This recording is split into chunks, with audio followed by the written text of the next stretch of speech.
내가 9살 때 집이 너무 가난해서 밥조차 못해 먹었어요. 온 가족이 굶어 죽을 지경이었죠. 아두는 어쩔 수 없이 도시로 일하러 갔어요. 나는 사람 이빨 내냥을 받고 나 자신을 팔았어요. 집을 떠나는 날 눈이 많이 내렸어요. 어머니는 울면서 유일한 혼수품을 한 송이 손꽃을 나에게 주셨어요. 나는 가족들 앞에서 2냥을 받았어요. 남은 1냥을 몰래 우리 엄마에게 주었어요. 아무리 힘들어도 남동생과 여동생을 꼭 살려달라고 당부했죠. 아버지는 현으로 일하러 가셔서 아직 돌아오지 않으셨어요. 엄마는 남동생, 여동생과 함께 눈보라 속에서 저를 배웅했어요. 날씨가 이렇게 추운데 엄마는 옷 한 벌도 입지 못하셨죠. 당나귀 수레가 저를 태우고 점점 멀어져 갔어요. 눈은 점점 더 많이 내렸고 제 시야를 가렸어요. 저와 함께 산 총 12명의 아가씨들, 우리 마을과 이웃 마을 사람들인데 나이도 비슷하고 사람들이 팔아넘긴 거지만 적어도 매일 배부르게 먹을 수 있었고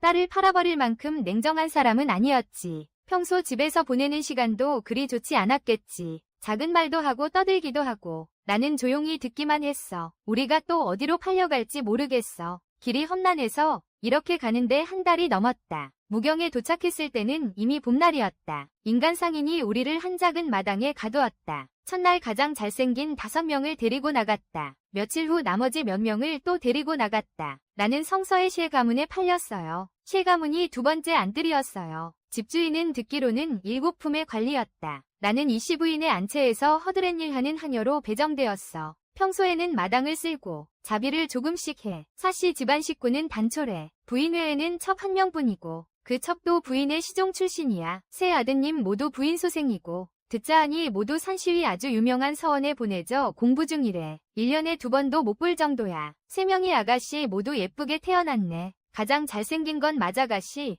하늘의 선녀 같아. 대가씨도 남편이 낳은 아이야. 올해 13살이야. 겉으로는 조용해 보여도 성격이 그리 좋지 않다네. 이씨 딸인 둘째 아가씨는 올해 겨우 7살이야. 둥글고 귀여운 복돌이 같아. 또 웃는 걸 좋아하고 집에서는 막내이고 약간 정신이 좀 이상해. 집안 사람들은 다 사랑해. 사가문은 하인을 함부로 대하지 않아요.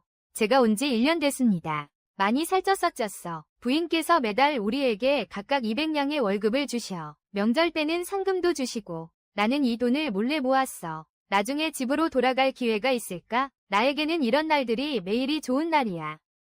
하는 일이 집에 비하면 뭐가 대수겠어. 한가할 때는 뜨개질도 하고 바느질도 하고 언니들과 수다도 떨고 대저택 딸은 시와 서예도 잘하고 그 옆에 있던 큰딸 시와 언니도 나쁘지 않아. 사람도 친근하고 아낌없이 시간이 날 때마다 우리에게 글자를 가르쳐 주셨어요. 어느 날 나와 함께 목경으로 팔려간 자매가 주인에게 맞아 죽었다는 소식을 들었어요. 그때야 비로소 내가 운이 좋았고 좋은 집을 만났다는 걸 알았죠. 사는 모습이 마치 신선처럼 살았어요. 하지만 병고는 너무 빨리 찾아왔어요. 내가 14살이던 해에 주인이 무슨 잘못을 저질렀는지 모르겠지만 살해가 압수당했어요. 15살 남녀 모두 감옥에 들어갔네. 외가에 시집간 딸은 처벌받지 않았고 집안을 털기 전날 밤 부인은 모든 매매 계약서를 돌려받았고 각각 10냥의 은전을 주었네. 가족의 하인 1명에게 목숨을 건지게 해주었고 실집안의 후계자, 집안의 하인들은 대부분 새로 산 것이다. 하룻밤 만에 모두 흩어졌네. 나는 그동안 모은 돈을 들고 있었네. 마을로 돌아갈 준비를 하고 있어요. 아직도 9살이지만 여전히 순진무구한 둘째 아가씨를 보며 결국 마음이 약해졌어요. 사가문이 집은 이미 몰수되었다. 나와 둘째 아가씨는 더 이상 살 곳이 없어요.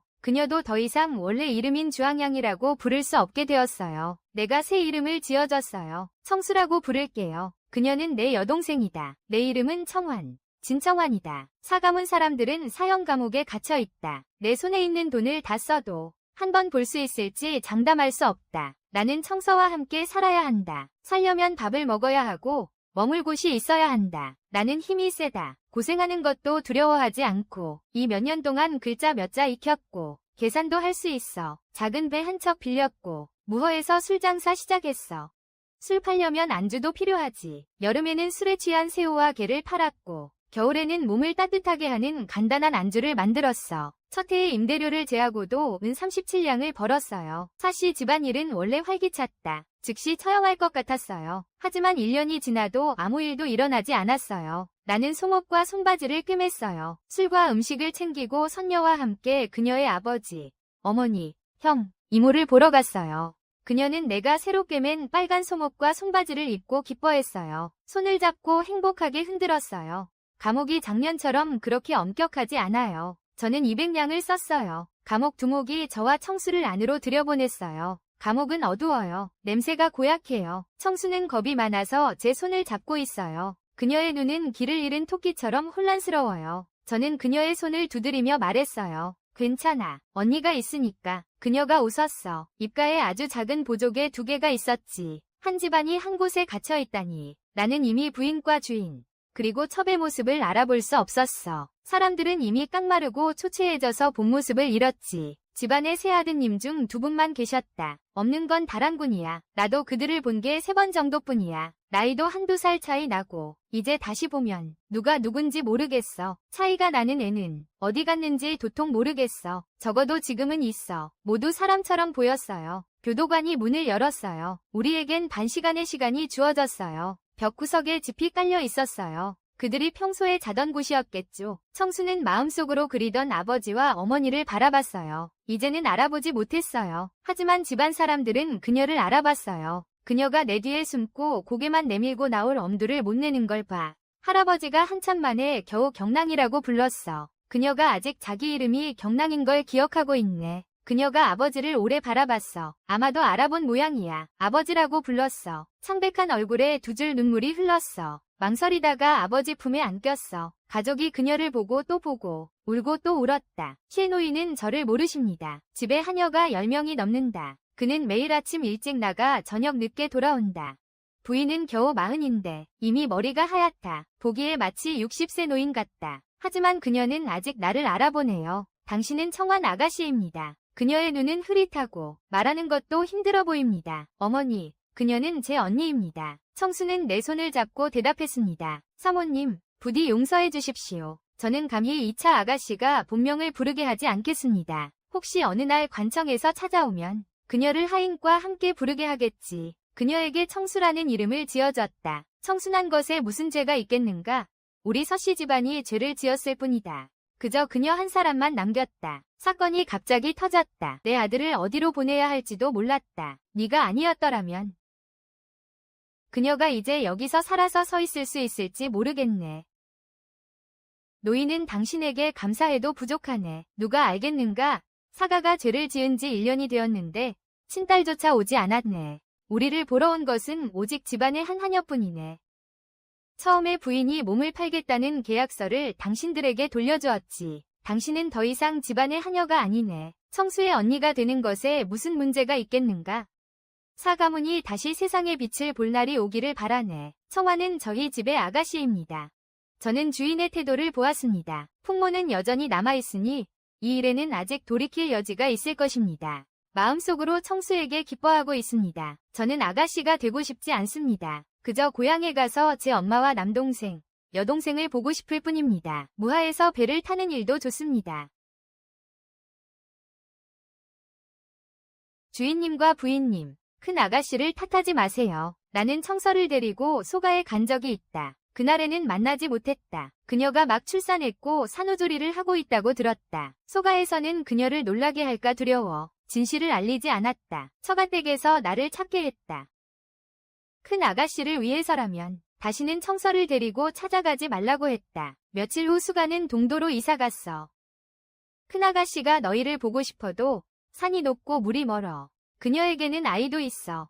어떻게 돌아올 수 있겠어? 내가 말하지 않은 것도 있어. 큰아가씨는 사가의 일을 듣고 2번이나 기절했어. 서희는 그녀가 의식을 잃었을 때 그녀를 배에 태웠다. 모두 평범한 사람들이니 이런 때에는 명철하게 몸을 사리는 게 무슨 잘못이랴. 몇 마디 나누고 나니 시간이 다 되었다. 나는 청수를 데리고 가야 한다. 그녀는 울면서 가족도 함께 데려가자고 했다. 달래고 또 달래서야 겨우 데리고 나왔다. 그녀는 울면서 왜 큰형이 보이지 않느냐고 말했다. 부에는 다란군의 전설이 가득하다. 자질이 뛰어난 자태를 갖추고 있을 뿐만 아니라 관례를 치른 해에는 이미 3원에 합격했고 송해 고관이 가장 자랑스럽게 여기는 제자이다. 앞으로 고관이 될 사람은 바로 그 사람뿐이다. 등등. 다른 것은 모르겠지만 생김새는 확실히 뛰어나다. 결국 그의 어머니는 보기 드문 미인이다. 이렇게 한 사람이다. 생사조차 모른 채 사라졌어.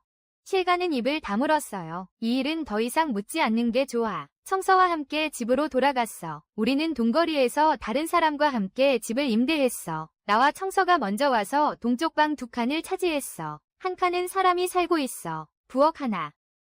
서쪽에 3칸이 있어. 내 가족이 살고 있어. 남자는 길거리 장사꾼이야. 여자는 집에서 아이를 돌봐. 장사꾼 성은 허. 키는 6척이고 말솜씨가 좋아. 허부인은 말하는 걸 좋아하지 않아. 하지만 성격이 매우 좋아. 손재주도 뛰어나. 한가할 때는 수건이나 주머니를 수놓곤 해. 장수는 들고 가서 팔았어요. 옷 한 벌 만들어 신발 한 켤레는 괜찮겠어요. 자수 같은 건 전혀 몰라요. 여가 시간에는 청수에게 배워보라고 했어요. 청수는 참을성 있게 배우고 잘 따라했어요. 나는 매일 남은 생선과 새우를 팔았어요. 그것들이 청수와 그녀 2아이의 배를 채웠어요. 이날도 평소와 다름없었어요. 그저 무허가 얼었을 뿐이에요. 내 생업은 그만둘 수밖에 없었죠. 내가 만든 간식을 좋아하는 단골 손님이 있어서 집에서 만들어 배달해드렸어요. 집에 돌아와 저녁을 먹었고 칭수는 이미 졸려해서 자는 모습을 봤어요. 나는 신발 밑창을 들고 등잔불 아래로 나갔죠. 화로 안에는 장작이 타고 있었어요.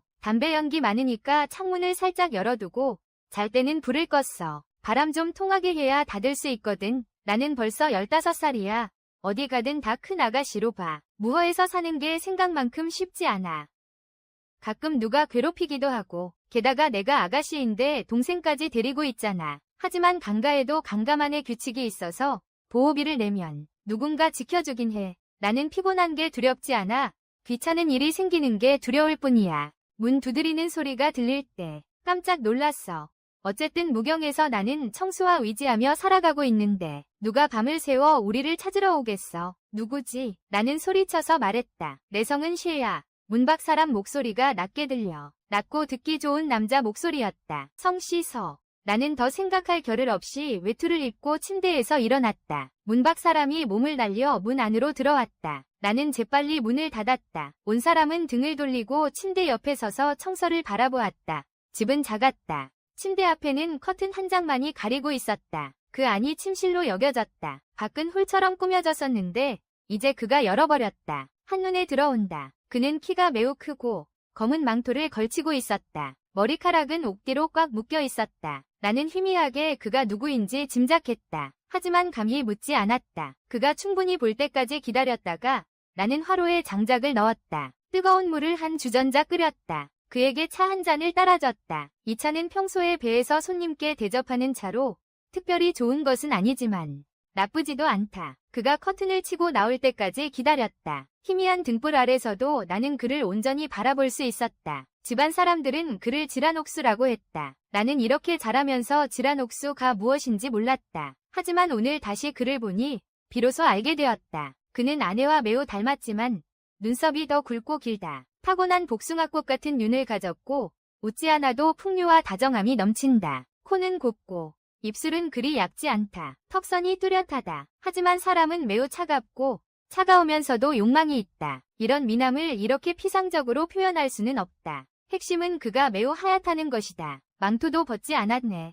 의자에 앉아 내가 따르던 차를 들어올리고 손도 이렇게 예쁘게 생겼어. 확실히 예쁜 사람은 흠잡을 데가 없네. 그의 동공은 검고 사람을 볼 때는 깊은 속내를 숨기고 있어. 마음을 놀라게 해. 그가 입고 차려입은 모습은 낙담한 모습이 아니야. 왜냐하면 그의 망토 아래의 자수 때문이야. 웅금 자수로 만든 거야. 진짜 금보다 귀한 자수지. 그는 결코 몰락하지 않았고 왜 다른 사가문 사람들은 구하지 않았을까? 조정은 너무 음모가 많아 감히 묻지 못했어. 당연히 묻고 싶지도 않았고 그저 옆에 서서 그가 질문하기를 기다렸지. 조급하지도 않고 오히려 조금은 담대해 보였어. 이상하게도 그가 쿵녀를 완벽하게 보호할 수 있다고 믿기 어렵다. 그는 목소리가 낮고 차갑게 들려서 나는 그를 더 이상 쳐다보지 못했다. 그저 고개를 숙인 채 아무 말도 하지 않았다. 이 물건을 내게 맡기니 내일 너는 방법을 생각해서 성을 나가거라. 그것을 계명사 법회주지의 손에 전달하거라. 이 일은 매우 중요하다. 꼭 조심해서 행동해야 한다.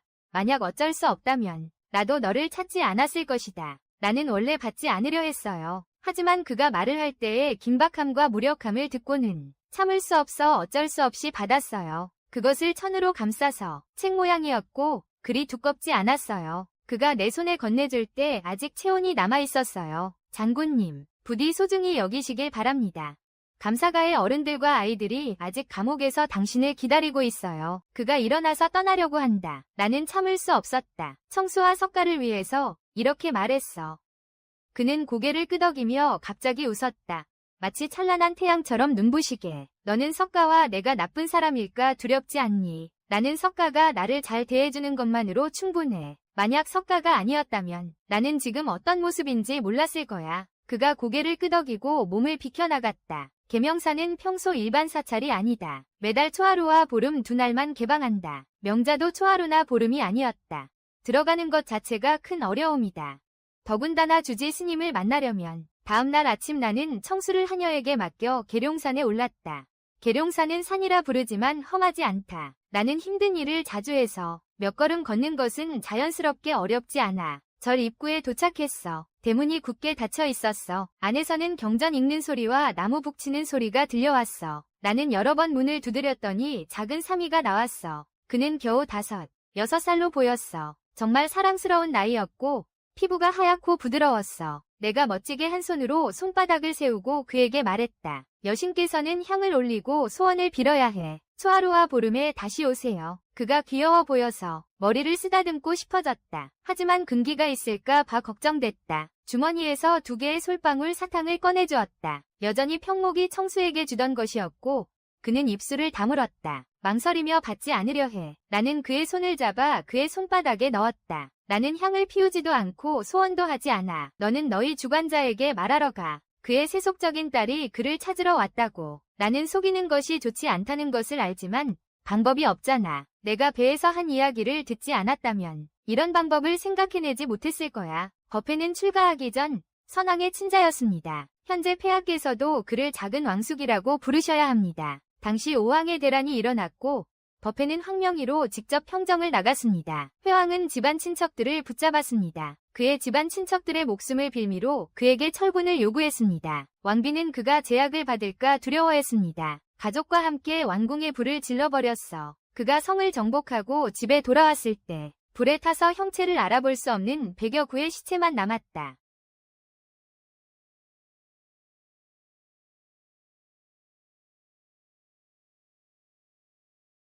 집에서 한 유모가 어린 군주를 데리고 도망쳤다는 소문이 들렸다. 하지만 어디로 도망쳤는지는 알 수 없다. 몇 년간 찾아도 소식이 없자 주지 스님은 마음이 완전히 식었다.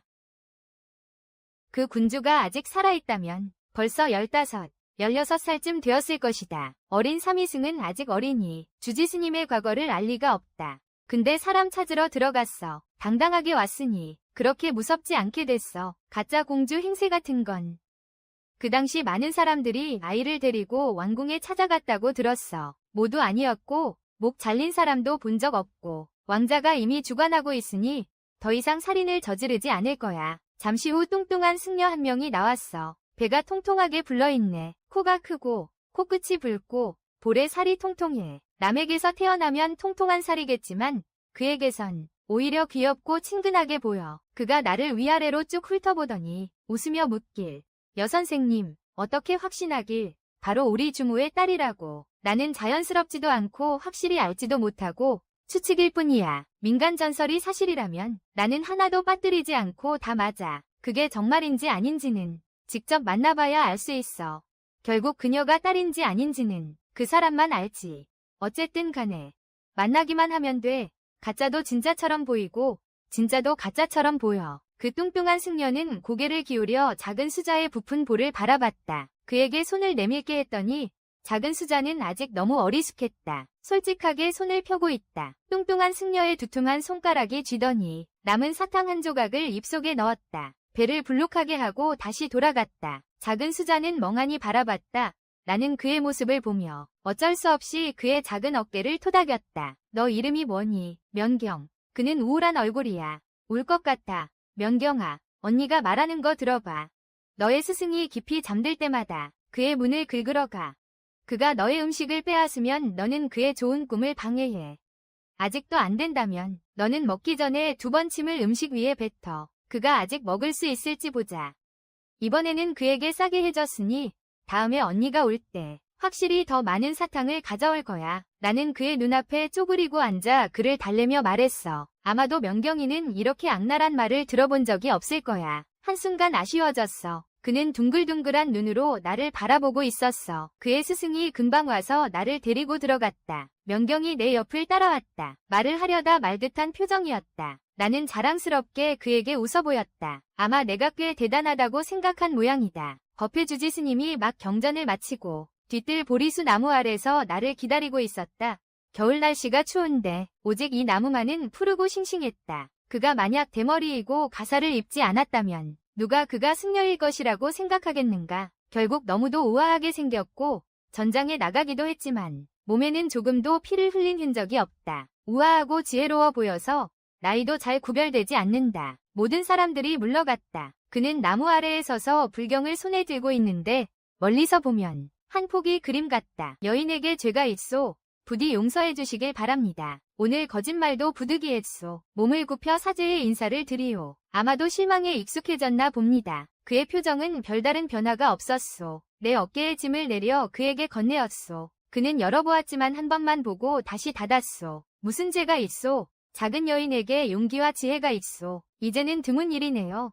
여초가 무슨 말씀이라도 전했나요? 그의 목소리는 맑고 듣기 좋았습니다. 급하지도 느리지도 않고 듣기만 해도 기분이 좋아집니다. 없었습니다. 여초는 아마 사대란군의 자일 겁니다. 저를 찾아온 걸 보니 진짜 곤란한 일이 생긴 모양입니다. 앞으로 그가 무슨 일이 있으면 언제든 저를 찾아오세요. 여주인께서는 성함이 어떻게 되십니까? 또 무슨 일을 하십니까? 청환, 진청환. 나는 무하에서 술을 파는 배주인이다. 착한 아가씨, 가거라. 지난번 이후로 벌써 몇 달이 지났다. 무하의 얼음이 녹았고 내 장사는 점점 더 잘 되고 있다. 3월 3일에 장공주가 배를 타고 강을 구경한다고 들었다. 청수는 꼭 가보고 싶어하고 배는 당연히 한 곳에 멈춰야 한다. 나는 청서를 데리고 일찍 갔어. 장공주는 지금 성상의 친언니다. 그녀의 아버지는 그녀를 아껴서 부유한 목경에 시집 보냈고 변경을 그녀의 봉지로 나누어 주었다. 장공주에 관한 소문이 많다. 서희가 첩을 두었다고 들었고 그녀는 사람을 보내 서희를 감시했다. 나중에는 자신도 많은 미남 애인을 두었다고 한다. 매일매일 자유롭게 즐기며 그녀가 눈여겨본 사람은 한 명도 도망칠 수 없었다. 그래서 목경에서는 누구 집 아들이 잘생겼다는 이야기를 거의 듣지 못했다. 모두 공부할 나이가 되면 멀리 서원으로 보내 공부하게 했다. 별일 없으면 집에도 거의 돌아오지 않았다. 오직 연주를 만들고 싶어 스스로 찾아오는 경우만 제외하고 공주에 대한 소문이 많다. 누구도 진위를 알지 못한다. 하지만 현재의 황제도 그녀에게는 한 발 물러선다고 들었다. 그녀의 권세가 어느 정도인지 알 수 있다. 우리는 일찍 도착했다. 그래서 다리 위에서 가장 좋은 자리를 차지했다. 공주가 외출하는 규모는 당연히 크다. 그림배는 3척이나 된다. 그리고 모두 3층 높이로 장공주가 매우 사랑하는 자사. 그 하얀 비단이 가려진 것을 보니 위에 실려있는 것은 분명 그녀일 것이고 중간에 있는 배가 바로 그것이다. 청수는 주의 깊게 바라보며 시끄럽게 떠들고 있다. 배 위에는 시중드는 궁녀와 내시 외에 대부분 젊고 잘생긴 남자들이 있으며 다양한 모습들이 있다. 보아하니 공주가 남자 애인을 두고 있다는 소문은 그냥 헛소문이 아닌 것 같다. 공주는 보이지 않고 그림 선박이 점점 가까워지고 있었다. 바람이 불어왔다. 하얀 베일이 날리기 시작했다. 형님, 나야 형님이야. 청수는 그 그림 선박을 가리키며 말했다. 나는 깜짝 놀라서 재빨리 손으로 그녀의 입을 막았다. 돌아보았을 때 날아오르던 베일이 거의 떨어지고 있었다. 하지만 어떤 사람들은 결국 눈부시다. 비록 한 번만 봤을지라도 수많은 사람들 속에서 너는 여전히 한눈에 알아볼 수 있다. 공주는 온몸에 흰색의 쉬폰 옷을 입고 긴 다리가 희미하게 보이고 이마에는 꽃 모양의 장식이 그려져 있다. 붉은 눈가와 살짝 벌어진 붉은 입술이 모두 선명하다. 그리고 그는 공주 아래에 하얀 가슴을 드러내고 있다. 나는 그가 찡그린 눈썹과 떨리는 긴 속눈썹을 뚜렷하게 보았다. 공주가 그의 입술에 닿으려 하자 그는 고개를 돌려 피했다. 그 순간 그는 눈을 떴다. 우리는 서로의 눈을 마주쳤다. 시간은 길게도 짧게도 느껴졌다. 길게는 그의 눈에 담긴 수치와 분노를 뚜렷하게 볼 수 있었다. 짧게는 그의 입술 가장자리에 있는 작은 점을 찾지 못했다. 당당한 장원급제인데 장공주에게 굴복해야 했다. 그것은 그를 죽이는 것보다 더 그를 괴롭게 한다. 소위 문인의 기계는 꺾이지 않고 굽히지 않는다. 지금 내가 보는 그는 그날 밤의 그와 전혀 다른 사람이다. 그는 모욕을 참고 짐을 지고 있다. 그는 분명 자신의 목숨보다 더 중요한 일이 있다. 나는 그를 믿는다. 나는 생각한다. 날들은 반복된다. 나는 그와 눈을 맞춘 그 순간을 결코 잊을 수 없다. 청서는 벌써 다 큰 아가씨야. 예전에는 알던 글자들도 거의 잊었어. 처음에는 그녀를 계명사에 보내서 주님께 가르침을 받게 하려고 했어. 근데 숨겨진 사람에게 들킬까봐 걱정됐지. 만약 대란군이 정말로 들키면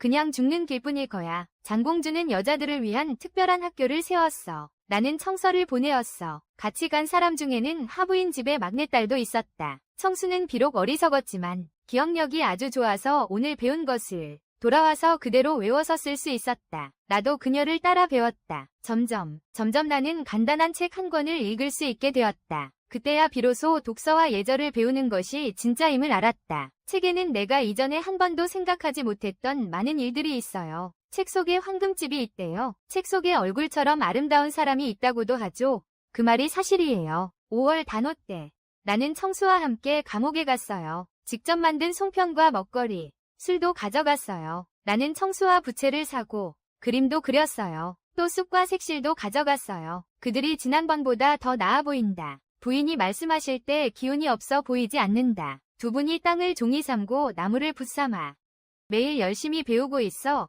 이모마저 눈물을 흘리지 않게 되었다. 서가 쫓길 희망이 생긴 것 같아. 나는 쑥으로 감옥을 모두 세웠다. 남은 한 다발은 문에 걸어두었다. 청수는 그들에게 색실로 묶어주었다. 또 음식을 차려놓았네.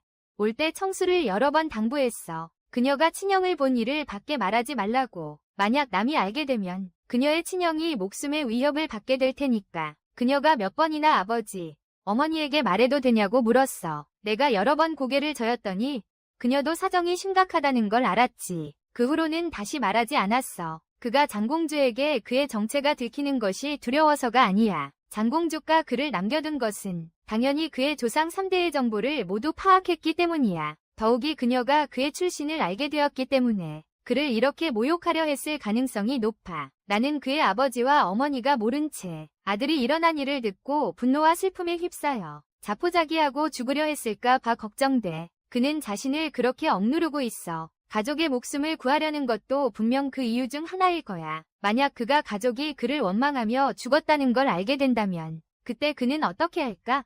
아씨가 나를 학교에 데려다줬어. 이제 나는 많은 책을 외울 수 있어. 부채에 쓴 글도 내가 쓴 거야. 아버지께서 잘 썼는지 한번 봐주세요. 그때 그녀는 전혀 치매에 걸린 것 같지 않았다. 나는 항상 청수가 아프지 않다고 생각했다. 그녀는 단지 어떤 면에서는 다른 사람들보다 조금 덜 생각할 뿐이다. 더 어린아이 같다. 그녀의 아버지는 부채를 자세히 살펴보았다. 보면서 고개를 끄덕였다. 수염이 많이 자라서 수염을 만졌다. 입에서는 계속 칭찬이 나왔다. 내 아들이 출세했네. 이렇게 좋은 글씨를 쓸 수 있다니. 보아하니 너의 둘째 형과 셋째 형도 더 열심히 해야겠구나. 나는 사세가 좋다. 그것은 사주인께서 자녀들에게 보이는 태도 때문이다. 아들에게는 엄격하고 딸에게는 부드럽게. 하지만 눈에는 가득한 사랑이 느껴진다. 결코 편애하지 않는다. 그가 가르친 아이는 마음이 넓을 수 있다. 무조건 타협하지는 않으니. 둘째 형, 셋째 형, 들었니? 더 노력하지 않으면 내가 너희를 넘을 거야. 청수는 자랑스럽게 턱을 치켜들었다. 이 모든 것은 너희 언니의 공이다. 그녀가 너를 키우는 것도 힘든 일인데 너를 학교에 보냈잖아. 앞으로 꼭 너희 언니의 은혜를 기억해야 해.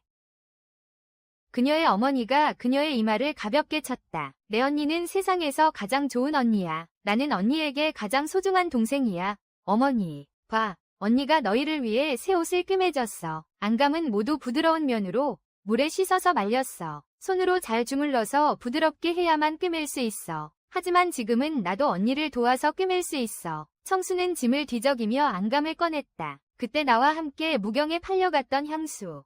지금은 대부호 집에서 첩이 되었어. 고향에 물건을 보내야 한다기에 그녀를 찾아갔지. 그동안 아버지와 어머니, 동생들에게 꿰맨 옷과 은 30냥을 맡겼어. 며칠 전 그 사람이 돌아와서 편지 한 통을 전했어. 내 아버지가 성안에서 사람을 시켜 쓴 편지였지. 내가 팔려간 갑 2냥을 받았다고 했어. 그래서 할아버지, 할머니가 집을 나누자고 다투셨대. 그 2냥의 은은 인원수대로 나누었고 아버지와 어머니는 600냥밖에 받지 못했어요. 집은 할아버지와 할머니가 지은 것이니 절대 아버지와 어머니에게 나누지 않겠죠. 아버지는 이를 악물고 어머니와 동생들을 데리고 현으로 들어갔어요. 아버지에게 힘이 있었어요. 동생과 함께 곡물 가게에서 일했어요. 어머니는 여동생과 함께 세탁소에서 빨래를 했어요. 비록 많은 돈을 벌지 못했지만 도시에 집을 빌렸어요. 지금은 다 잘 지내고 있어요. 지금은 제가 보내준 30냥 은으로 그동안 벌어둔 것까지 합쳐서 마을에 돌아가 땅을 사고 집을 지을 수 있어요. 동생 결혼도 시켜줄 수 있고요. 사가문은 저에게 다시 태어난 것과 같아요. 만약 옛날에 주인 내외께서 자비로 계약서를 풀어주지 않으셨다면 지금 내가 살아있는지 죽었는지 누가 알겠습니까? 친부모님께 어떻게 대해야 할지, 내가 그들을 어떻게 대해야 할지 겨우 한 벌의 속옷이 무엇이겠습니까? 사씨 집안이 몰락하자 예전에는 친밀했던 친척과 친구들이 모두 삼가 멀리했습니다. 한 사람도 나서지 않았습니다. 독청화는 나에게 사가의 진심 어린 걱정을 보여주었네. 사부님, 우리가 아직 살아있다면 앞으로는 나 아나가 그녀와 결혼하게 하소서. 진정한 정은 고난 속에서 드러난다 하니 이렇게 정 많고 위리 있는 여자를 어디 가서 찾겠소. 사부인께서 내 머리를 쓰다듬으셨다. 그때 나는 그녀가 말한 아널이 누구인지 몰랐다. 하지만 나는 어떤 사람도 나와는 어울리지 않는다고 느꼈다. 그들은 모두 학문이 깊은 자제들이었다. 만약 사가가 구원받는다면 당연히 관직에 나가야 할 것이다. 그렇다면 문중이 맞는 아가씨를 아내로 맞아야 할 것이다. 내가 어떻게 감히 꿈꿀 수 있겠는가? 부인께서는 절대 그렇게 말씀하시면 안 됩니다. 청환이 지금 하고 있는 일은 심지어 주인과 부인께도 미치지 못합니다. 주인님과 부인님이 계약서를 풀지 않았다면 청환은 지금 죽었는지 살았는지 모를 상황이었을 겁니다. 제가 하는 모든 것은 진심에서 우러난 것입니다. 집안의 남자가 이 문을 나서게 되면 앞으로 관직에 나가게 될 것입니다. 그렇다면 어떻게 하여야 하겠습니까? 하녀 출신의 아내를 맞이할 수 있겠습니까? 부인님이 진정으로 감사하신다면 저를 청수처럼 대하시면 됩니다. 나는 여전히 무릎을 꿇고 앉아있다. 그저 내일을 기다릴 뿐이다. 이제 노인께선 서가가 너를 늦추지 않길 걱정하셔. 자, 더 이상 말하지 말자. 청수야, 아버지에게 술을 따라줘. 나중에 그날의 일은 나는 이미 잊었다. 어느 날 다시 꺼내어 이야기할 때는 이미 다른 상황이 되어 있다. 5월은 독한 달. 밤에 일이 없으면 밖에 나가지 않는다. 나는 일찍 문을 닫았다. 칭슈를 달래 잠들게 하고 상자를 꺼냈다. 모아둔 은화와 동전을 다시 한번 세었다. 만약 사가문 사람들이 풀려난다면 사노인이 관직을 회복하는 것이 가장 좋겠지만 만약 그렇지 않다면 그들이 나와서 어디에 머물 것이며 매일 무엇을 먹을까? 두부는 더 이상 공부를 할 수 있을까? 대구는 그때 어떻게 될까? 나는 아예 생각조차 할 수 없었다. 집을 사는 것은 분명히 불가능하다. 더 큰 방을 임대할 수밖에 없다. 하지만 손에 쥐고 있는 돈으로는 임대료도 부족하다. 다른 생계를 생각해야 할 때다. 배에서의 이 수입으로는 부족하다. 언제까지 두 분의 선생님을 위해 공부할 돈을 벌 수 있을지 모르겠어. 나는 머리를 감싸고 책상에 엎드려서 잠이 들었어. 내가 깜짝 놀랐을 때 그가 언제 왔는지 모르겠어. 내 맞은편에 앉아 있었고 팔이 저려서 움직이려니 개미가 쏘는 듯 아프고 간지러웠어. 이빨을 갈며 한참을 버텨서 겨우 괜찮아졌어. 그는 그렇게 조용히 나를 바라보고 있었어. 한마디도 하지 않고 몸에서 독주 냄새가 난다. 아마 술을 많이 마신 듯 눈가가 붉다. 눈에는 물기가 가득하다. 그래서 장공주가 그를 부른 거구나. 마치 사람의 피를 빨아먹는 요괴 같다. 나는 16이다. 결혼하기에 딱 좋은 나이다. 아직 진정한 남자를 본 적이 없다. 처음 보는 게 바로 그와 같은 진품이었어. 얼굴이 붉어지고 심장이 뛰는 건 당연하지. 사실 이 몇 년 동안 내 뻔뻔함은 이미 극에 달했어. 배 위에는 어떤 손님들이 없었겠어. 가끔은 야한 농담을 하는 사람도 있었고 나는 얼굴이 붉어졌다가 결국 듣지 않는 척했지. 그의 뻔뻔한 얼굴 앞에서는 잠시 효과가 없었어. 대란군, 오늘 무슨 일로 오셨습니까? 나는 어색하게 웃었다. 색줄 있니? 하나 매줘. 그는 술에 취한 듯 취하지 않은 듯. 나는 오직 술 취한 사람과는 말이 통하지 않는다는 것만 안다. 그래서 자연스럽게 뭐라고 할 수도 없고 벌써 새벽 몇 시인지도 모르겠네. 단오도 지나갔는데 이렇게 철없게 굴다니. 바느질 바구니에서 한 줄 찾았다. 그가 자기 손목을 뻗으며 기다리고 있는 모습을 보며 나는 그에게 묶어주었다. 그가 팔을 들어보려 했지만 소매가 너무 컸다. 그래서 반쯤 팔이 드러났다. 그 하얗고 선명한 결의 팔 위에는 눈을 뗄 수 없는 상처가 있었다. 나는 놀라서 손으로 입을 가렸다. 내가 소리 낼까 봐 두려웠고 그가 내 모습을 보았지만 아랑곳하지 않고 웃었다. 왜? 무서워. 그가 말하며 갑자기 옷깃을 잡아당겼다. 셔츠가 그의 허리 쪽으로 말려 올라갔다. 몸에는 멀쩡한 살점 하나 없었다. 나는 눈을 크게 뜨고 그 하얀 몸에 난 온갖 상처들을 바라보았다. 갑자기 아픔이 몰려왔고 그때는 어렸기에 내가 왜 이렇게 아픈지조차 몰랐다. 내가 매일 무엇을 하는지 아느냐? 남자가 무엇인지 아느냐? 나는 매일 약을 마신다. 그 여자의 아래에 엎드려 무릎을 꿇었네. 그녀가 어떻게 하든 아프다고 느끼지 못했어. 과거의 장원이나 제주꾼이 무슨 소용이겠어. 나는 이미 기계를 잃었어. 그저 자신조차 싫어하는 시체일 뿐이야. 만약 그렇지 않았다면 그는 아마 정말로 취했을 거야. 그날 내가 청수와 함께 본 일에 대해 신경 쓰고 있었던 거겠지. 남들은 그렇다 치더라도 청수는 그의 가장 가까운 사람이다. 그의 그런 비참한 모습이 청수에게 보였다. 그는 그녀를 어떻게 마주할 것인가. 나는 상처약을 찾느라 이리저리 뒤졌다. 그리고 따뜻한 물을 담은 대야를 준비했다. 그의 몸에는 멍이 들고 물어뜯긴 자국과 채찍에 맞은 자국이 있었다. 어떤 것은 어떻게 생긴 것인지조차 알 수 없었다. 나는 가슴이 두근거려서 손에 힘을 주기가 두려웠다. 그를 다치게 할까봐 조심스럽게 입술을 깨물고 조심해야 해. 그는 보기보다 약하지 않아. 아마도 아파서 그런 거겠지. 그의 몸 근육이 매우 팽팽하게 긴장돼 있어. 점점 나는 차분하게 느껴지기 시작했어. 그에게 감옥에 있었던 일들을 이야기했어. 대장군은 반드시 큰 일을 할 사람이 틀림없어. 네가 이미 가족의 목숨을 지켜냈으니 다른 일들은 내가 자연스럽게 맡을게. 내가 꼭 잘 돌봐줄게. 세상에서 가장 쉬운 일은 단연 죽음이야. 끈 하나, 칼 한 자루, 심지어 혀를 깨물고 자살하는 것도 가능하지. 하지만 살아가는 게 더 용기가 필요해. 남자야, 곱고 정직하며 기계 있고 너그러움이 바로 기계야. 풍파가 몰아쳐도 더욱 매섭고 위협적이 되네. 중압 속에서도 선택과 포기는 기계다. 이미 선택과 포기를 했는데 왜 이렇게 자책하나? 당신을 사랑하는 사람은 절대 버리지 않는다. 아마 이것이 배움의 좋은 점일지도. 나도 적절하고 시기적절한 말을 할 수 있게 되니까. 그는 눈을 감고 의자에 반쯤 기대어 있었다. 마치 잠든 것 같았다. 배 부분이 다른 곳보다 더 심하게 다쳤고 허리가 매우 가늘다. 왜 갑자기 어머니가 하신 말씀이 생각났는지 모르겠어요. 남자는 좀 더 건장해야 좋다고 하셨어요. 허리가 너무 가늘면 아내도 안아줄 수 없다고요. 또 뭐라고 하셨더라? 가정을 꾸리고 후손을 이어가라고. 지금 생각해보니 좀 웃기네요. 그의 허리는 가늘지만 보기에는 조금 힘이 있어 보이네요. 다 됐어요. 사실 필요 없어요. 이제 몇 번 더 깨졌네. 그냥 낭비일 뿐이야. 그가 곧게 앉았어. 내가 옷을 다 입혀줄게. 너는 스스로를 좀 더 지켜. 어쨌든 더 잘 지켜야 해. 나는 어떻게 지켜야 할까? 이렇게 하는 것이 지금 내 최대의 양보야. 만약 내가 다른 사람들처럼 꼬리를 흔들며 불쌍하게 구는 걸 허락한다면 차라리 죽는 게 나을지도 몰라. 나는 잠시 말문이 막혔어. 맞아. 말은 쉽지만 실행은 얼마나 어려운지. 그가 도대체 어떻게 자신을 설득해서 장공주의 남자로 있었는지, 어떻게 이를 악물고 지금까지 견뎌냈는지. 그는 육체적 고통을 참으면서도 남은 자존심을 지키려고 했어. 나 배고파. 뭐 좀 만들어줘. 늦게 돌아가도 괜찮아. 오늘은 그녀가 허락한 날이야. 집에 가서 좀 보라고 했는데 지금 내게는 집이 없어.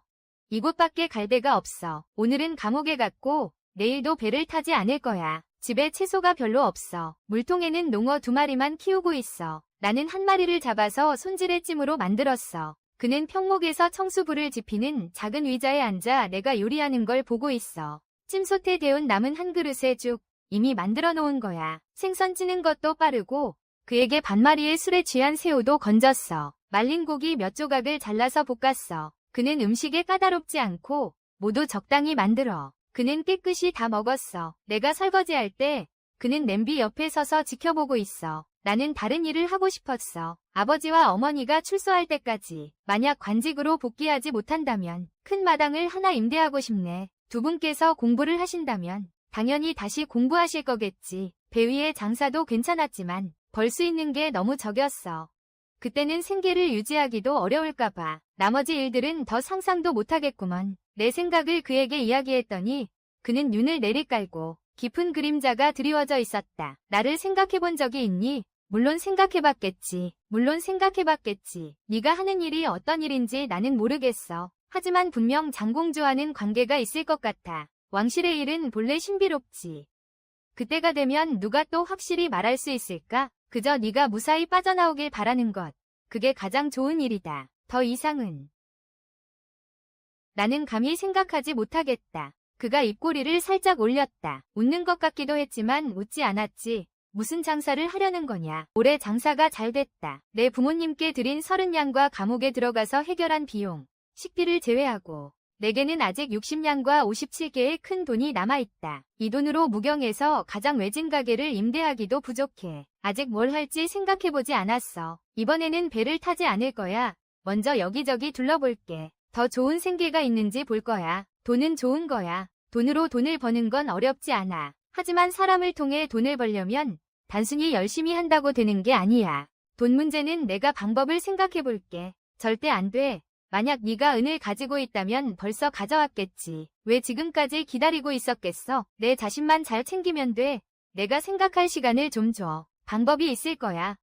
그는 웃는 듯 아닌 듯 나를 바라봤어. 그가 보는 게 이상해서 나는 그의 눈을 바라봤어. 그는 갑자기 자기 손가락 하나를 내 이마에 찔러 넣었어. 거의 나를 뒤로 넘어지게 할 뻔했어. 나는 붉어진 이마를 감싸며 짜증 섞인 눈길로 그를 노려보았지만 그는 웃기 시작했어요. 입술 붉고 치아 맑아. 정말 놀라울 만큼 아름다웠어요. 향수 찾았어. 그에게 백양은전을 빌렸어요. 이것이 그녀의 전 재산이었어요. 반년 후에 130양을 돌려주겠다고 했어요. 나는 생선 장사를 하다가 배를 운전하는 아저씨를 만났어. 그 아저씨의 아내도 나와 함께 배를 타고 일해. 그들의 배는 동해에서 진주를 채취하러 가. 그리고 그것을 경성으로 운반해 판매해. 들어보니 이익이 엄청난 장사래. 그래서 나는 아저씨에게 부탁했어. 그에게 은 2냥을 주고 술 한 잔 대접했어. 청수는 하여사님에게 맡겼어. 100여 냥의 은화를 품고 친척에게 의지하려는 작은 안악으로 가장해 배를 타고 동해로 갔다. 배에는 돈을 지불하고 송환된 승객들이 많았다. 남녀노소 모두 있었고 나는 군중 속에 섞여 눈에 띄지 않았다. 2달이 넘게 갔다가 돌아올 때 이미 8월 초가 되었다. 가장 더운 시기는 지나갔어. 나는 바닷바람에 불어 검게 타버렸어. 청수는 많이 자랐어. 왔다 갔다 하면서 향수 외에는 나는 아직 600냥 이상의 은이 남아있어. 바다에 나가는 것은 운에 달려있어. 만약 하늘이 허락하지 않으면 배가 뒤집히고 목숨을 잃는 일도 있어. 이건 장기적인 방법이 아니야. 나는 동대거리에서 가게를 임대했고 뒷마당에 3개의 방이 있어. 청수와 함께 살기에 충분해. 이 거리는 차와 음식을 판매해. 아침과 야식이 많고 나는 여기서 만두를 팔아. 당연히 적합하지. 원래 이 가게는 음식을 파는 곳이니까. 주방 테이블 위에 기름 얼룩만 깨끗이 치우면 돼. 청수는 학교에 가야 해. 그래서 매일 학교 후에 도와줘야 해. 나는 일주일 정도 정리했어. 문용 100회로 벽을 한 번 칠했어. 입구의 천막을 대나무 커튼으로 바꿨어. 그리고 입구 창턱에 만개한 국화 화분 몇 개를 놓았어. 테이블이 4개뿐인데 3끼를 모두 채울 수 있다면 나는 매일 3두이 은을 벌 수 있어. 개업 며칠 전에는 간판 문제로 걱정했어. 한밤중에 대란군이 왔어. 그와 나는 벌써 3달이나 만난 적이 없다. 그는 평소와 똑같아 보이지만 또 뭔가 달라 보이기도 한다. 나는 그를 자주 만나지 못했어. 한참 동안 어디가 달라졌는지 말할 수 없었어. 너는 여자답게 참 용감하구나. 몰래 배를 타고 나가다니. 바다 날씨는 변덕스럽잖아. 너도 감이 갔구나. 배가 뒤집히면 너의 목숨도 이미 끝났을 텐데. 내가 돈 문제는 내가 알아서 해결한다고 하지 않았어. 그가 눈살을 찌푸리며 매우 화가 난 것 같아 보여. 나는 눈치를 챘어. 그가 화난 걸 보고 고개를 숙이고 괴롭히지 않았어. 어떻게 된 거야? 말을 못하겠네. 너 지금 모습 좀 봐. 원래 못생겼잖아. 간신히 겨우 하얀 피부만 가진 거지. 이제는 검은색이 마치 숲 같아. 이 모습으로 누가 너와 결혼하겠어. 좋은데 왜 인신공격으로 번졌어. 신경 쓰지 마. 신랑님. 아버지가 정혼을 정해줬어. 서가 평온해질 때까지 기다릴게. 그때 고향으로 돌아가서 결혼할 거야. 얼굴을 찡그리며 대답했어. 우리 집은 너무 가난해서 소뚜껑도 못 열어. 어디서 약혼을 하겠어? 진짜로 있다면. 할아버지, 할머니가 벌써 나를 아이 신부로 팔아버렸을 거야. 그가 분명히 눈살을 찌푸리는 걸 봤어. 검고 까만 눈으로 나를 뚫어져라 쳐다봤어. 나도 피하지 않고 맞섰어. 이건 자존심 문제니까. 좋아. 아주 좋아. 약혼을 했다면 네가 어떻게 굴려도 상관없어. 이 작은 목숨만 지켰어. 그가 한 장의 종이를 남겼어.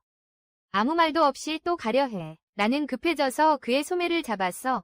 밥 안 먹을 거야. 내가 해산물 완탕 한 그릇 끓여줄게. 너 입맛에 딱 맞아서 혀까지 삼킬 거야. 나는 장난스럽게 그를 달랬어. 그가 한참 서 있었어. 마지못해 돌아와 앉았다. 그의 성격이 이렇다니. 공주님 집에서는 어떻게 참았어요. 그의 온몸의 상처를 생각하면 굳이 그를 화나게 할 필요가 있을까? 그는 마음속으로 이미 충분히 괴로웠다. 여기서는 그가 기쁘게 오고 다시 기쁘게 가야 한다. 너무 화내지 마. 가게도 곧 열리잖아. 앞으로는 절대 함부로 뛰지 않을 거야. 다만 가게에 간판이 없을 뿐이야. 이건 우리 집 일이니까 너도 힘 좀 써야 하지 않겠니? 나는 먹을감과 종이를 찾았어. 이름은 정했니? 그가 붓을 들고 내게 물었어. 해산물 만두. 우리 가게는 서민들이 찾는 곳이야. 이렇게 쓰면 한눈에 알아볼 수 있지. 누구나 우리 집의 만두가 신선하다는 걸 알아. 그가 웃으며 소매를 걷어붙이고 펜을 들고 한 번에 써내려갔다. 나중에 나는 그가 다양한 모습으로 있는 것을 보았다. 오직 그날 밤 그는 소매를 걷어붙이고 등을 곧게 펴고 있었다. 희미한 빛 속에서 조용한 측면의 모습을 남겼다. 그때의 그가 가장 잘생겼다. 그게 바로 그의 진정한 모습이어야 한다. 마치 무수한 생명력이 솟아오르는 듯했다. 자신감 넘치고 완벽했어. 난 그렇게 멍하니 바라봤지. 난 그렇게 멍하니 바라봤어. 괜찮아. 그가 돌아서서 내게 물었어. 멋져서 나도 멍해졌어. 글도 좋고 사람도 좋아. 모두 너무 멋져서 말이 안 나왔어. 그는 입꼬리를 살짝 올리며 웃었어. 나중에야 알게 됐지. 그의 그도 겨우 22살이었어. 그는 만두 2그릇을 먹었다. 나갈 때 나는 그 은전지폐를 다시 그에게 건넸다. 그가 어디서 얻은 것인지 어디로 돌려보내야 할지. 관계가 어떻든 간에 돈이 관련되면 감정이 그리 순수하지 않게 된다. 그는 결국 그 은전지폐를 가져갔다. 내게 말했지. 네가 남자라면 그렇겠지만 나는 여자라서 아쉽다. 이 정도면 됐어요. 만두집 장사가 점점 좋아지고 있어요. 혼자서 감당이 안 돼서 여성 종업원인 허씨를 고용해서 도와주게 했어요. 연말까지 돈도 벌고. 그래서 마음에 확신이 생겼어요. 날마다 반복하며 제가 20살이 된 해에 장공주과 수도로 돌아갔어요. 잠시 머무른다고 들었어요. 아마도 잠시 후에 돌아오지 않을 거예요. 공주님이 떠났어요. 그도 데려갔는데 사실 그는 자주 오지 않아. 한 달에 한 번, 혹은 몇 달에 한 번 돌아와. 와도 한밤중에 와서 밥 한 그릇 먹을 시간뿐이야. 말도 몇 마디 못하는데 나는 그를 기다리고 그를 그리워해. 미색이 나라를 망친다지만 미색도 사람을 망쳐. 하지만 미인은 그걸 모르는 법이지. 석 달의 성인이 서원을 세웠어. 무슨 서원인지는 모르지만 성인은 도를 믿는다. 매일 연단을 하며 장생을 구하니 세상 사람들은 모두 안다. 그는 소원을 빌었지만 정말 잘 빌었다. 결국 세상을 구하려는 것이었으니 감씨 가족도 그 가운데 있었는데 딸만 있었다. 그해 감기에 걸려서 견디지 못하고 그렇게 세상을 떠났다. 나는 또 한 채의 집을 빌렸는데 모두 6칸이다. 벌써 잘 정리해 놓았어. 이 해는 사실 매우 잘 지냈지만 그가 없어서 아쉬워. 청수는 이제 14살이 소녀가 되었어. 우아하게 자랐어. 진정한 한 송이 꽃이야. 그녀의 병증이 나아진 것 같아. 말과 행동이 분명해. 가끔은 너무 고집을 부리기도 해. 예를 들어 내가 그녀에게 집으로 돌아오라고 하면 끝까지 고집을 부려서 안 가겠다고 해. 누가 뭐라 해도 안 돼. 나는 이미 늙은 처녀야. 하지만 그녀는 이미 자랐어. 매일 가게에서 나와 함께 얼굴을 내밀 수는 없지. 그녀가 이렇게 예쁘게 태어났으니 집에 두고 성격을 기르게 해야 해. 그리고 아버지, 어머니를 따라 검은고, 바둑, 서예 같은 걸 배우게 해야지. 나중에 형님이 돌아오면 분명히 그녀에게 아주 좋은 혼사를 주실 거야. 나는 할 수 없어. 그래서 그녀를 데리고 집으로 돌아가야 했어. 뒷마당은 차라리 허양자 가족에게 줬어. 그들에게 무료로 살게 했어. 가게도 지켜보고 돈도 절약하게 해줬지. 그러니 일석이조였어. 나는 이미 자유로운 몸이야. 솔직히 말하면 실지방과는 이미 관계가 없어. 청수와 같은 곳에 사는 건 괜찮지만 집에 돌아가면 늘 불편한 기분이 들어. 하지만 주인과 부인은 나를 잘 대해줘. 마치 친딸처럼. 청수와 다를 바 없이 두 분 형님이 저를 더욱 공경해 주십니다. 저도 점차 적응하여 그들을 아저씨 아줌마라고 부릅니다. 청수와 함께 두 분 형님을 이형, 삼형이라고 부릅니다. 그가 반년을 떠났습니다. 한마디 소식도 없고 아저씨는 새로운 취미를 찾은 듯합니다. 매일 학당에 가서 반나절 수업을 합니다. 남은 반나절 동안 형님 두 분께 가정교사를 하셨다. 그는 정식 과거 시험에 합격한 출신이다. 청소는 더 이상 학교에 가지 않아도 된다. 매일 어머니와 함께 집에서 글 읽기, 글씨 쓰기, 바느질을 하며 여성 교양을 쌓는다. 또 집안일도 도우며 장을 보고 요리도 한다. 그녀는 이제 어떤 일이든 능숙하게 해낸다. 내가 또 그녀에게 두툼한 혼수도 마련한다면 그녀는 어떤 남자를 찾고 싶지 않겠는가? 높은 집안은 좀 어렵고 평범하고 부유한 집안은 그리 어렵지 않지. 내가 바라는 건 하나뿐이야. 그녀가 사랑하고 지켜줄 사람과 결혼하는 것. 평생 행복하고 걱정 없기를. 어느 날 내가 늦게 집에 돌아오면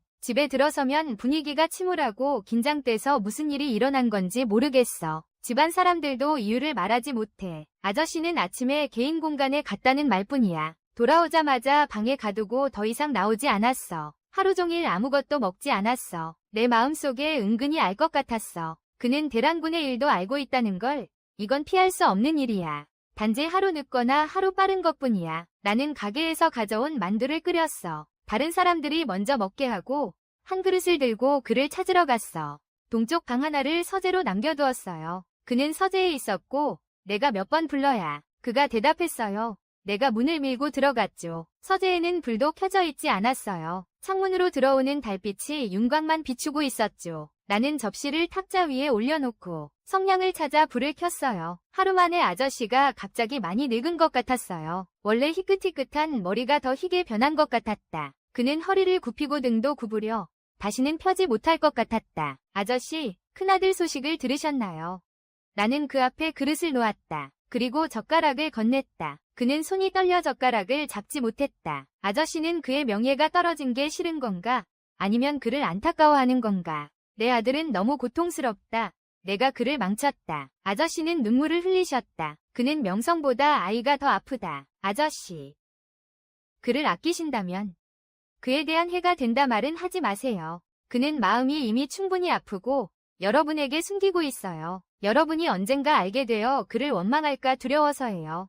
혹은 스스로 자책하고 슬퍼할까 봐요. 그가 그렇게 힘들어도 이를 악물고 견뎌냈다. 우리는 예전처럼 앞으로도 그렇게 해야 한다. 잘 살아가야 한다. 한 가족인데 그 많은 계산을 어떻게 할 수 있겠나? 그는 평소와 다름없이 대해야 한다. 그렇지 않으면 불편하고 힘들 것이다. 나는 수건을 찾았다. 그의 눈물을 닦아주었지만 그는 그런 이름을 지니고 있다. 앞으로 어떻게 아내를 맞이하고 자식을 낳을지. 아저씨, 그는 정말 좋은 남편이에요. 더 좋은 아내가 그를 기다리고 있으니 걱정하지 마세요. 그저 배불리 먹고 건강을 잘 챙기기만 하면 돼요. 건강한 손자를 안을 나를 기다리면서 7월에 가게를 하 부인과 아주머니께 맡기고 향수와 함께 물건을 싣고 마차를 타고 고향에 다녀왔어요. 나는 12살에 집을 떠났고 지금까지 7년이 지났어. 내가 변한 건지 모르겠어. 아니면 집이 변한 건지 매년 돈을 보내오고 있어. 집에는 40마지기 물밭이 있고 큰 기와집도 지었어. 여동생이 시집갔고 남동생도 아내를 맞이했고 할아버지 할머니는 이미 돌아가셨어. 그 삼촌 세 사람도 아내를 맞이했어. 날들은 그럭저럭 지나가고 있어. 집은 나에게 너무 낯설어졌고 가족에게도 나는 낯선 존재가 되어버렸어.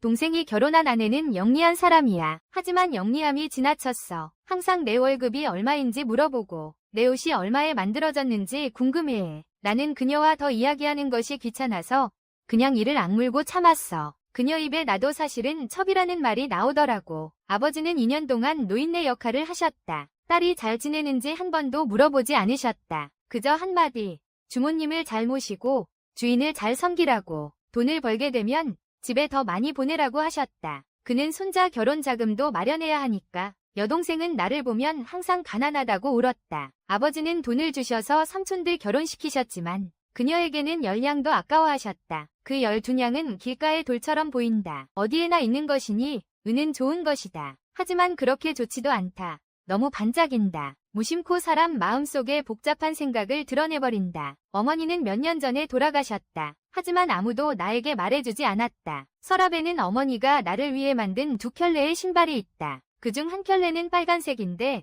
나를 시집 보내려고 만든 것이라고 한다. 그녀는 나에게 빨간 외투를 만들어주기로 했어. 나를 사랑했던 사람은 그렇게 일찍 떠났어. 누구도 그녀가 어떻게 떠났는지 설명할 수 없어. 원하지 않았는지 아니면 두려워서 말하지 못했는지 이제는 중요하지 않아. 사람이 없어진 지금 명확히 설명해도 무슨 소용이 있어. 나는 단지 3일을 머물렀어. 12냥의 은하를 남겼어. 그들의 실망 가득한 윤을 바라보며 뒤돌아보지도 않고 걸어갔다. 나는 이미 집도 없고 미련도 없다. 오직 어머니 무덤 앞에 무릎 꿇었을 때만 나는 울 수 있었다. 어머니만이 내가 걸어온 길의 고단함을 알아주실 거란 걸 알았다. 8월 초 나는 무경으로 돌아왔다. 무경의 국화가 피었다. 찬란하고 화려하게. 문을 열면 따끈한 밥과 반찬이 있다. 누군가 나의 귀가를 기다리고 있다. 이불 속에도 태양의 향기가 나. 봐봐. 나는 이 세상에 왔어. 헛되이 온 게 아니야. 엄마, 봐봐. 분명 누군가 나를 아껴주고 있어. 나는 잘 지내고 있어. 네가 진짜로 알 수 있다면 안심하고 가도 돼. 다음 생에는 새나 물고기가 되어봐. 네가 원한다면 얼마나 멀리든 날 수 있어. 하고 싶은 만큼 마음껏 할 수 있어. 만약 내가 사람으로서 살아야 한다면, 좋은 사람과 결혼할 수 있다면 너는 내 아이가 되어줘. 내가 너가 원하는 모든 것을 너에게 가져다 줄게. 너를 아끼고 사랑할게. 세상에서 가장 행복한 아이가 되게 해줄게. 가을이 지나고 겨울이 오고 헌안에 큰 눈이 내렸다. 수많은 가축과 사람들이 얼어 죽었다는 소문이 들렸다. 성인은 재난구제를 생각하지 않고 도장을 열었어요. 모든 사건에는 기회가 있는데 석 달 금은밤에 장공주가 반란을 일으켰어요. 그 이유는 성인이 어리석은 군주라 황제가 될 자격이 없다는 것이었죠. 그녀는 무후를 본받으려 했어요. 한 시대의 여왕이 되려고.